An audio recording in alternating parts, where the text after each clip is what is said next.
Peshawar high court के मनाजिर है। यहाँ पे पाकिस्तान तहरीक इंसाफ और पाकिस्तान तहरीक इंसाफ के जो वर्कर है वो किसी तादाद में मौजूद है और बल्ले का निशान मिल चुका है। आप लोग देख सकते हो यहाँ पे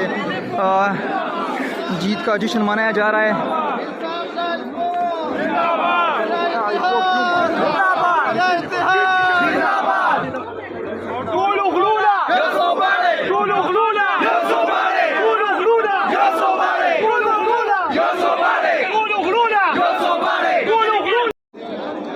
पेशावर हाई कोर्ट के मनाजिर है। यहाँ पे पाकिस्तान तहरीक इंसाफ और पाकिस्तान तहरीक इंसाफ के जो वर्कर है वो किसी तादाद में मौजूद है और बल्ले का निशान मिल चुका है। आप लोग देख सकते हो यहाँ पे जीत का जश्न मनाया जा रहा है।